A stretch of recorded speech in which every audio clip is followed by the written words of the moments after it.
Cet épisode vous est présenté dans sa version française par Voix Off for Islam. Retrouvez tous nos épisodes ainsi que nos livres audio, comme par exemple le Coran en audio français, sur notre site web voixofforislam.fr ainsi que toutes les informations sur le Waqf. Notre contenu est 100% gratuit.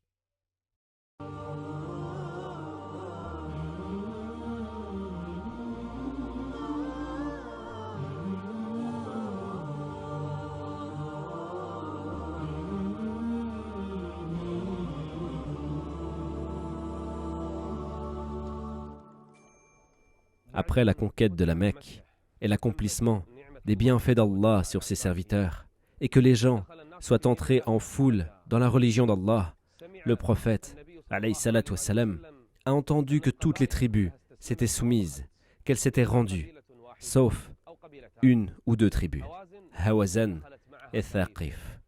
Ainsi, certains Arabes qui voulaient tuer le prophète, alayhi salatu wassalam, les avaient rejoints. Un orgueil criminel s'était emparé d'eux.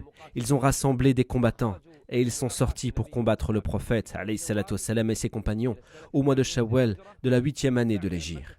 Après que le prophète soit resté 19 jours à la Mecque, il a ordonné aux compagnons de se préparer au combat pour combattre Hawazan. 10 000 personnes étaient venues avec lui pour la prise de la Mecque. Ils étaient déjà prêts.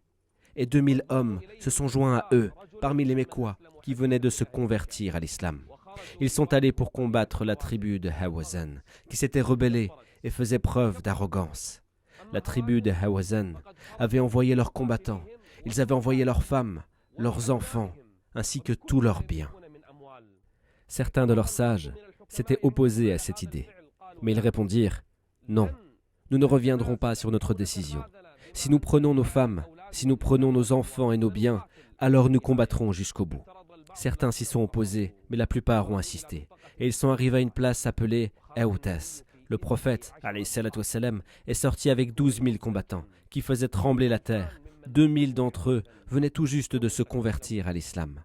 Ils se dirigeaient vers Hunayn, à la rencontre de cette tribu rebelle. La bataille promettait d'être féroce. Le nombre de combattants était grand. Hawazan était sortie avec tout ce qu'elle avait et tout ce qu'elle possédait. Et le prophète, alayhi salatu wassalam, et ses compagnons sont sortis à 12 000. Et c'était la première fois qu'ils étaient si nombreux pour une telle bataille, afin de se retrouver dans un endroit appelé Hunayn. Quant aux mécréants de Hawazan, ils se sont arrêtés à un endroit peu avant Hunayn. Ils se sont arrêtés à Aoutas. Sur la route, les compagnons ont vu un arbre. Il s'agissait d'un arbre que les polythéistes désignaient comme étant un porte-bonheur. Les polythéistes posaient leurs armes sur cet arbre et ils sacrifiaient des animaux pour celui-ci, en pensant qu'il leur porterait chance dans les combats. Certains des nouveaux convertis ont vu cet arbre et ont dit au messager d'Allah, « Ô prophète d'Allah, désigne-nous un porte-bonheur comme eux en ont un. » Et avant l'islam, ils avaient des porte-bonheurs. « Donne-nous un arbre comme celui-ci, prophète d'Allah. » Le prophète, alayhi salatu wassalam, s'est énervé. Il est entré dans une colère noire et il a dit « Allah est le plus grand. Par celui qui détient mon âme, vous avez prononcé les mêmes paroles que ce qu'a dit le peuple de Moïse à Moïse. Désigne-nous une divinité semblable à leur Dieu. Cette action est l'adoration d'un autre qu'Allah. Vous avez fait d'un arbre une idole autre qu'Allah. Ô Moïse, désigne-nous une divinité semblable à leur Dieu. » Il dit, vous êtes certes des gens ignorants, vous suivez la voie de ceux qui vous ont précédés, empan par empan, et coudée par coudée. Même s'ils entraient dans un trou de lézard, vous les suivriez. Leurs paroles ont énervé le prophète. Ils n'ont pas apostasié, mais ils étaient seulement ignorants. Ces paroles sont dures, ces paroles sont graves. Utiliser des porte-bonheur, c'est grave. Les compagnons ont fini leur voyage, et ils voulaient détruire cet arbre. Mais l'un d'entre eux dit, nous ne perdrons pas aujourd'hui, à cause d'un petit nombre. Nous sommes nombreux et personne ne pourra nous battre. Leur grand nombre leur a plu et le prophète, alayhi salatu wassalam, n'a pas apprécié ces paroles. Mais ils ont continué leur chemin pour retrouver Hawazan à Hunayn.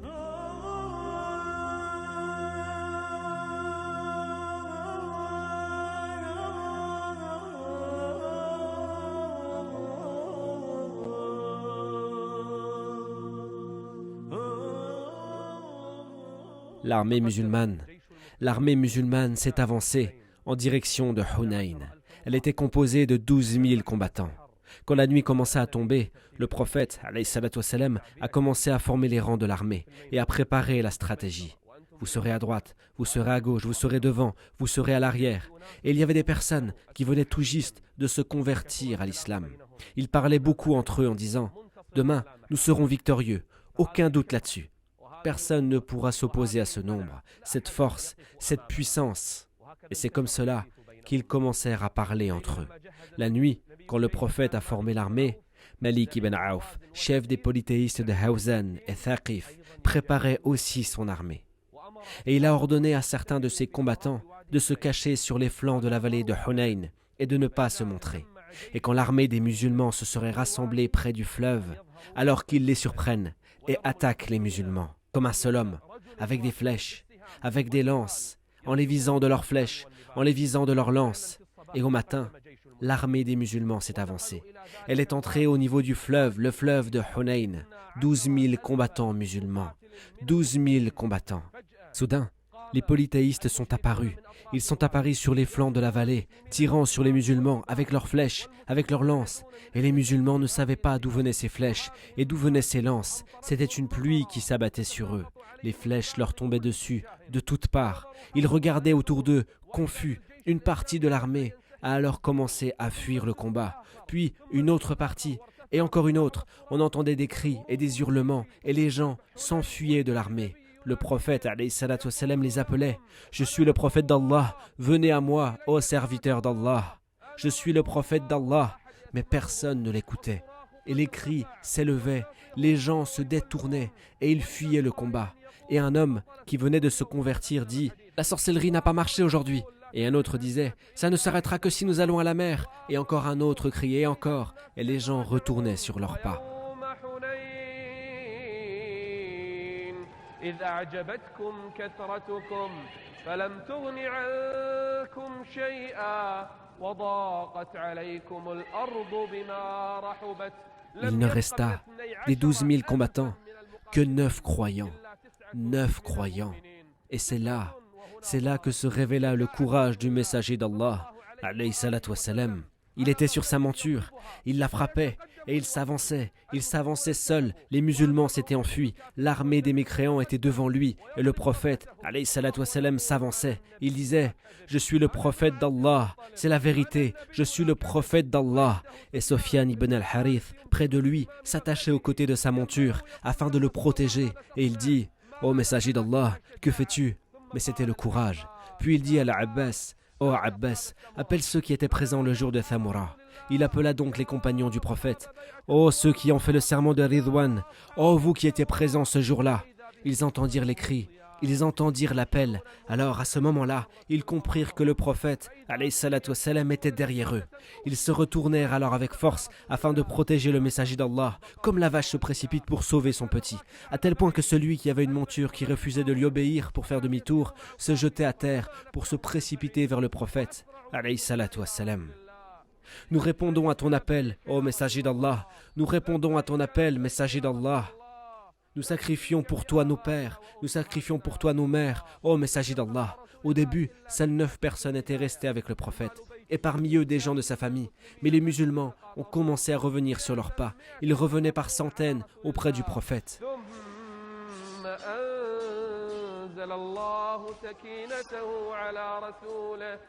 أنزل الله سكينته على رسوله وعلى المؤمنين. Les anges ont alors commencé à descendre. وأنزل جنودا لم تروها وعذب الذين كفروا وذلك جزاء الكافرين. Le prophète, alayhi salatu wassalam, vit alors ses compagnons se rassembler une seconde fois. Des centaines de personnes retournaient vers le messager d'Allah, à tel point que certains se jetaient de leur monture, se jetaient de leur âne, se jetaient de leur cheval pour pouvoir rejoindre le messager d'Allah, leurs armes à la main, et la bataille commença. Le prophète, alayhi salatu wassalam, dit alors « C'est maintenant que la bataille commence vraiment ». La ruse de ces polythéistes, la stratégie qu'ils ont mis en place pour tuer l'armée musulmane n'a servi à rien, quand les croyants sont revenus et qu'Allah a descendu sa quiétude sur ses serviteurs. C'est là que le combat commença vraiment. Le prophète a pris une poignée de sable et l'a jetée au visage des polythéistes en disant « Allah est le plus grand, que ses visages soient hideux. » Et les deux camps se battaient. La bataille se fait encore plus féroce. C'est alors que les polythéistes tombaient les uns après les autres. Ils tombaient les uns après les autres sur le champ de bataille et les musulmans commençaient à gagner le combat. Les takbirs commençaient à être de plus en plus grands. Allahu Akbar, Allahu Akbar. Certes, certains ont déserté et Allah leur a appris que le grand nombre ne leur servait à rien, sauf si Allah, exalté et glorifié soit-il, vous donne la victoire. Oui, la faiblesse a été révélée au début, mais les musulmans n'ont pas tardé à retrouver la raison. Allah a appris aux compagnons de son prophète une chose.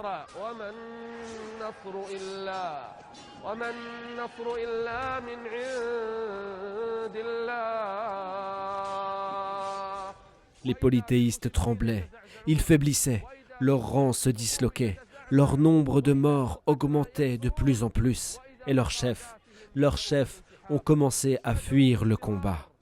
Certaines de leurs brigades ont pris la fuite vers une ville qui s'appelait Nakhla. Les musulmans les ont poursuivis et ils les ont vaincus. Une partie d'entre eux s'est enfuie vers une autre ville nommée Aoutes. Les musulmans les ont poursuivis jusqu'à la victoire. Une autre partie, après avoir résisté et encore résisté aux assauts de l'armée musulmane, ont compris qu'elle n'avait aucune chance contre les combattants croyants. Ceux qui recherchaient le paradis, ceux qui recherchaient l'au-delà, ils ne voulaient rien d'ici-bas. La plupart d'entre eux ont fui vers Taïf.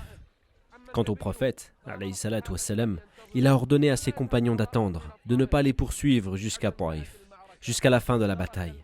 Les polythéistes ont abandonné leurs femmes, ils ont abandonné leurs enfants, leur progéniture, ont abandonné tous leurs biens et ont fui vers Taïf. Le prophète, alayhi salatu wassalam, a ordonné à ses compagnons de ne pas les suivre, jusqu'à avoir rassemblé tous les butins. Un butin extraordinaire, 24 000 chameaux, 40 000 moutons et des centaines de jeunes, de femmes, d'enfants et de prisonniers. Les polythéistes les ont abandonnés et se sont enfuis, jusqu'à ce qu'on emmène une femme devant le prophète, Shayma bint al-Harith, en lui disant « Voici ta sœur, ô messager d'Allah. » « Ma sœur ?» Oui, c'était en effet sa sœur de lait. Le prophète l'a accueillie, lui a présenté un tapis pour qu'elle s'y assoie. Il fit preuve de générosité et l'a libérée. Il a vu sa sœur de lait, Shayma bint al-Harith, une femme des Saadi.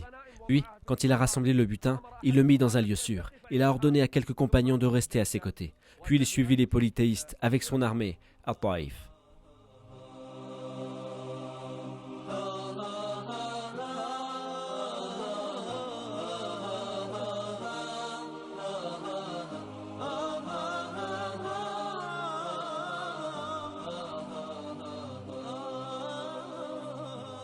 Voix Off for Islam est un WORF, un projet financé par la communauté pour la communauté. Participer au WORF, c'est contribuer à des aumônes continues comme la construction de puits, la construction d'écoles ou encore le développement du média Voix Off for Islam.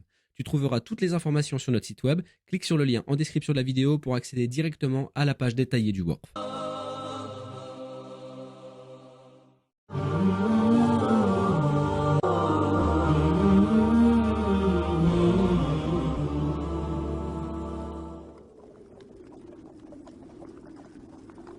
L'armée musulmane s'est dirigée vers Taïf, là où Hawazan et Thaqif s'étaient réfugiés, avec leur chef Malik ibn Aouf. Khalid ibn Walid se tenait à leur tête, avec 1000 combattants, en direction de Taïf. Puis le prophète, alayhi salatu wassalam, les a suivis. Ils venaient tout juste de sortir d'une bataille, une bataille difficile. Et le prophète, alayhi salatu wassalam, n'a pas attendu pour se lancer dans une autre bataille, qui était une conclusion de la première bataille. Quel âge avait le prophète pendant ce voyage? Il avait plus de 61 ans, alayhi salatu wassalam. Et malgré cela, il m'a été ordonné de combattre les gens, jusqu'à ce qu'ils témoignent que nul n'est en droit d'être adoré, sauf Allah, et que je suis l'envoyé d'Allah. Le prophète et ses compagnons sont arrivés à Taïf. et ils ont encerclé les polythéistes. Mais les polythéistes s'étaient retirés dans une grande forteresse et ils ont tiré sur les musulmans avec des lances. Ils ont blessé et tué des musulmans.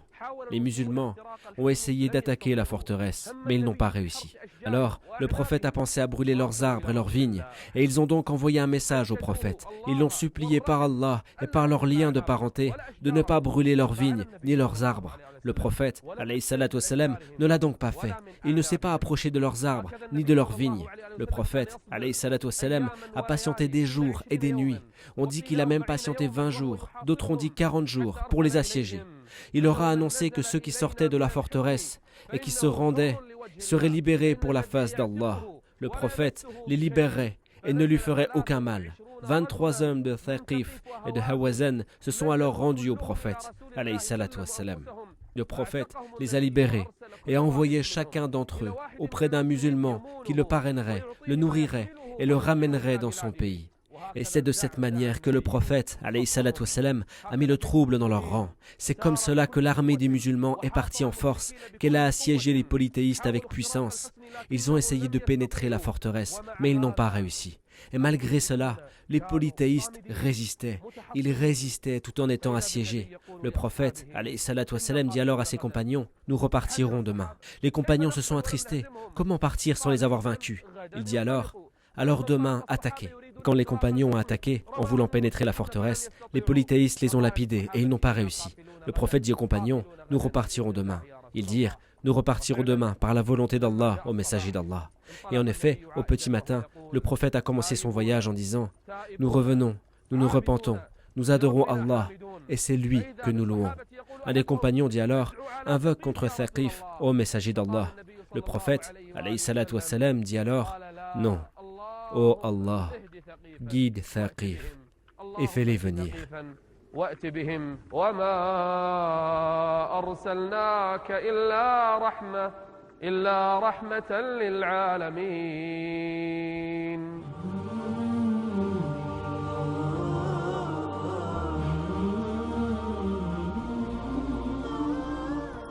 Après que le prophète, alayhi salatu wassalam, soit revenu de Taïf, il est allé partager le butin de Hawazan entre les croyants. Ce butin était très grand. Le prophète, alayhi salatu wassalam, a commencé par les nobles et les leaders. Il a donné à Abu Sufyan ibn Harb 100 chameaux et 40 chamelles. Abu Sufyan dit alors, « Et mon fils Yazid ?» Le prophète lui donna la même chose. Abu Sufyan rajouta, « Et mon fils Muawiyah ?»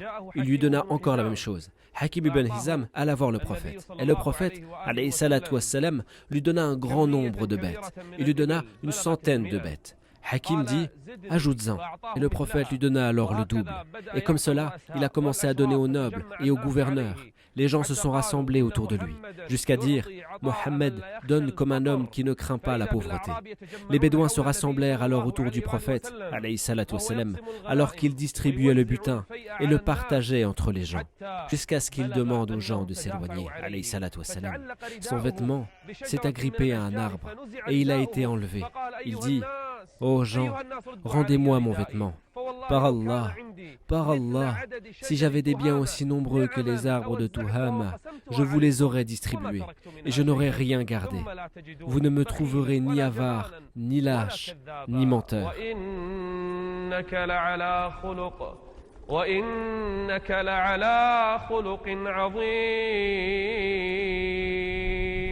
Les Ansar voyaient ce qu'il se passait. Le prophète, alayhi salatu wassalam, qui distribuait le butin aux Mécois qui venaient de se convertir. Ils s'attristèrent et ils dirent, le prophète, alayhi salatu wassalam, nous a oubliés, il nous a abandonnés et est allé auprès de son peuple. Sa'ad ibn Ubada est allé le voir et lui dit, ô messager d'Allah, la tribu des Ansar est triste. Tu as donné et partagé le butin entre les gens et tu les as délaissés. Le prophète répondit, et toi Sa'ad, qu'en penses-tu? Je suis un homme de mon peuple, c'est-à-dire je pense comme eux. Le prophète dit, rassemble ton peuple à cet endroit. Les gens se sont donc rassemblés à cet endroit, tous les Ansar. Quelques immigrés y sont aussi allés, et le prophète les a autorisés. D'autres immigrés ont voulu venir, mais le prophète les a empêchés. Cette réunion était pour les Ansar, car ils éprouvaient du chagrin. Quand ils se sont rassemblés, le prophète s'est levé en orateur et dit, ô peuple des Ansar, on m'a rapporté une information sur vous. Quelque chose à mon sujet vous chagrine.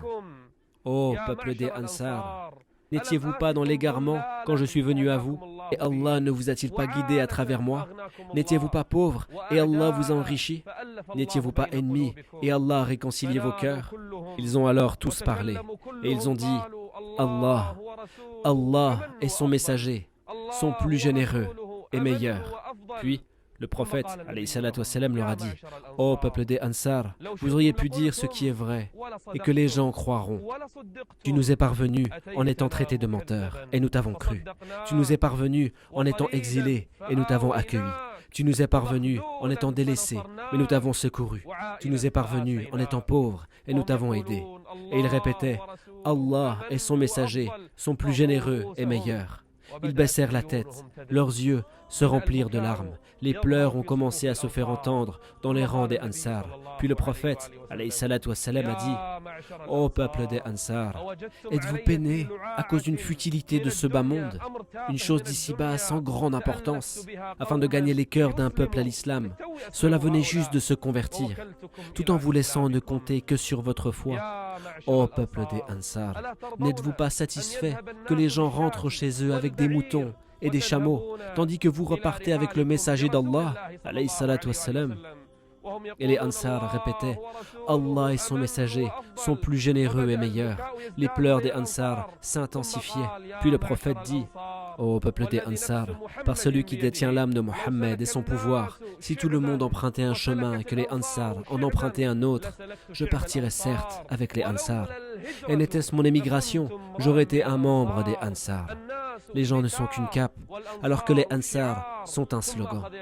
Puis il commença à invoquer Allah pour eux. Seigneur, fais miséricorde aux Ansar, aux enfants des Ansar et aux enfants de leurs enfants. Les Ansar pleuraient et disaient: Nous sommes satisfaits d'avoir comme part le messager d'Allah. Nous ne voulons rien de ce monde, nous ne voulons que le messager d'Allah. Nous sommes satisfaits d'avoir comme part le messager d'Allah.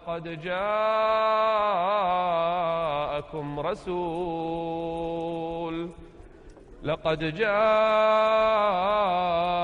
رسول من أنفسكم عزيز عليه ما عنتم حريص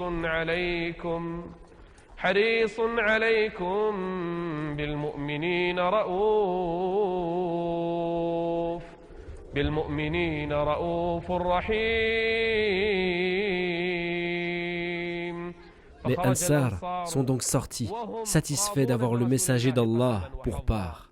Vous ne serez pas croyants tant que vous ne m'aimerez pas plus que votre père, plus que votre fils et plus que toute l'humanité. C'est comme cela que les Ansar aimaient le messager d'Allah. Ils ont sacrifié leur propre personne. Qu'ont-ils fait à Uhud? Qu'ont-ils fait à Badr? Comment ont-ils agi dans les tranchées? Ils se sacrifiaient corps et âme pour le prophète, alayhi salatu wassalam. Mais ils ont eu peur que le prophète se soit rappelé de sa tribu et les ait oubliés. Ils ne voulaient pas de moutons, ils ne voulaient pas de chameaux ou de biens de ce bas monde. Ils voulaient le messager d'Allah, alayhi salatu wassalam. Puis le prophète, alayhi salatu wassalam, a fini de partager les biens, les moutons, les chameaux, l'argent, car Hawazan avait laissé tous ses biens. Il a distribué le butin après avoir attendu Hawazan pendant longtemps, mais ils ne sont pas venus se rendre. Ils ne sont pas devenus musulmans et croyants. Le prophète a alors été contraint de partager leurs biens et leurs bétail entre les gens.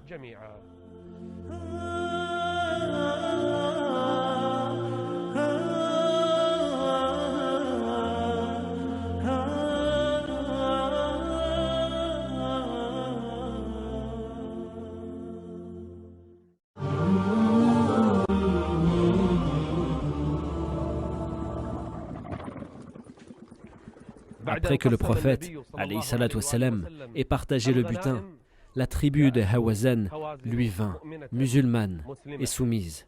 Le prophète, alayhi salatu wassalam, leur a laissé le choix entre leurs biens, leur bétail et leur famille. Ils ont choisi leur famille, bien entendu. Ils lui dirent: Ô messager d'Allah, il y a des tantes, des mères et des filles parmi les prisonniers. Libère-les. Le prophète a alors libéré toutes les personnes qu'il avait sous son autorité et sous l'autorité des Bani al-Muttalib. Il dit: Pour ce qui est des gens, ils ne m'appartiennent pas. Mais quand les compagnons ont vu le messager d'Allah libérer les esclaves, ils les ont tous libérés. Cette religion n'est pas venue pour les biens ou pour ce bas monde. Elle est descendue comme miséricorde pour les mondes. Ensuite, le prophète, alayhi salatu wassalam, a fait un petit pèlerinage. Puis il est rentré dans sa ville, Taïba. C'est là qu'a commencé la purification de la péninsule arabique, de toutes ces statues et de toutes ces idoles. Il a commencé à envoyer des escouades. Le prophète, alayhi salatu wassalam, a envoyé une troupe avec à sa tête Amr ibn al-As. Il l'a envoyé à la tribu de Udhayl et ils adoraient une statue, Suwa, à la place d'Allah, l'exalté, le Très-Haut. Il leur envoya cette troupe. Quand Amr ibn al-As est arrivé, un serviteur de Suwa l'a questionné. Il s'agissait du gardien, le gardien de cette statue. Il dit « Mais que vas-tu en faire ? Je vais la détruire. » Il répondit « Tu ne pourras pas. » Ils avaient peur. Ils avaient peur de la statue. Amr ibn al-As lui dit « Malheur à toi, c'est de la pierre qui ne peut te faire ni mal ni bien. » Amr l'a alors détruite et il a ordonné à ses compagnons de l'aider. Ils l'ont détruite et l'ont réduite en poussière. Le serviteur s'est alors converti à l'islam. Les gens se sont aussi convertis à l'islam. Et le prophète envoya Sa'ad ibn Zaïd auprès de Manat, près de la mer. Il détruisait les statues. Le prophète, alayhi salatu wassalam, envoya Ali ibn Abi Talib auprès de la tribu de Taï. Il l'envoya à la tête d'une troupe de 150 hommes, dont 50 cavaliers, vers la tribu de Taï. Quand Ali ibn Abi Talib arriva, ils essayèrent de résister. Mais il les vainquit et détruisit leur statue, qu'on appelait El-Fawz. Ali ibn Abi Talib l'a détruit et il conduisit le bétail auprès du messager d'Allah ainsi que les prisonniers, alayhi salatu wassalam. Et la famille de Hatim al-Ta'i était célèbre chez eux, un noble parmi les Arabes. Le prophète, alayhi salatu wassalam, n'a pas distribué la famille de Hatim. Et Adi ibn Hatim s'était enfui au Shem. Sa sœur est restée dans la ville du messager d'Allah. Elle est venue le voir le premier jour et lui a dit « Ô messager d'Allah, mon protecteur est parti, mon père est mort et je suis une femme âgée, je ne peux pas travailler. Alors, fais-moi miséricorde et qu'Allah te fasse miséricorde. » Le prophète lui dit « Et qui est ton protecteur ?» Elle dit « Mon frère, Adi, il s'est enfui au Shem. » Le prophète l'a laissé. Puis elle revint le jour suivant. Et le prophète, alayhi salatu wassalam, savait qu'elle était la fille de Hatim al-Ta'i, le noble des Arabes. Elle vint le jour suivant et dit « Ô messager d'Allah, mon protecteur est parti, mon père est mort, alors fais-moi miséricorde et qu'Allah te fasse miséricorde. » Elle revint le troisième jour et le prophète lui fit miséricorde. Il la libéra et Ali ibn Abi Talib lui dit « Demande une monture au messager d'Allah, une monture qui te portera jusqu'à ta ville, ton peuple. » Elle le demanda alors au prophète, qui l'honora. Il lui donna une monture. Elle se précipita vers le Shem, vers son frère, et lui dit « Ô Adi, presse-toi d'aller auprès du messager d'Allah, presse-toi d'aller vers lui. Par Allah, il a fait ce que ton propre père n'aurait pas fait. Il m'a honoré de telle manière, même ton père n'aurait pas fait cela. Hatim al-Ta'i. Et notre prophète était plus noble que Hatim al-Ta'i. Rends-toi au prophète de plein gré, ô Adi. » Adi ibn Hatim se rendit donc à Médine, auprès du messager d'Allah. Quand il arriva, il trouva le prophète en train de réciter la parole d'Allah, l'exalté.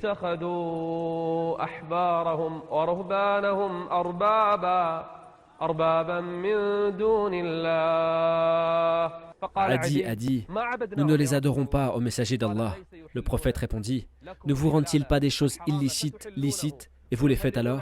Et ne vous interdisent-ils pas des choses illicites que vous interdisez alors de faire ?» Adi dit « Oui, au messager d'Allah. » Le prophète, alayhi salatu wassalam, dit alors « Voilà comment vous les adorez. C'est une adoration en dehors d'Allah. » Ô Adi, connais-tu une autre divinité qu'Allah? Non. Est-ce que ça te ferait du mal d'attester qu'il n'y a de Dieu qu'Allah? Non. Est-ce que ça te ferait du mal d'attester que je suis le messager d'Allah? Non. Ali dit alors, j'atteste qu'il n'y a de divinité qu'Allah et que tu es le messager d'Allah. Il s'est converti, a appris l'islam et il s'est assis en compagnie du messager d'Allah afin d'apprendre la religion. Quand son islam s'est renforcé, le prophète lui dit, ô Adi, si tu vis longtemps, tu verras une femme seule partir de Hira jusqu'à la Kaaba sans craindre rien d'autre qu'Allah. Et tu verras l'ouverture des trésors de Khosrow. Et tu verras l'homme donner des poignées d'or sans que personne ne l'accepte. Adi dit, J'ai vécu jusqu'à voir une femme sortir du Hira jusqu'à la Kaaba sans craindre rien d'autre qu'Allah. Et j'étais parmi ceux qui ont vécu et pris les trésors de Khosrow. Puis il dit à ses compagnons, si vous vivez assez longtemps, vous verrez l'homme donner des poignées d'or sans que personne ne l'accepte. Et c'est ainsi que le prophète, alayhi salatu wassalam, a purifié la péninsule arabique des idoles et des statues. Voix Off for Islam est un WARF, un projet financé par la communauté pour la communauté.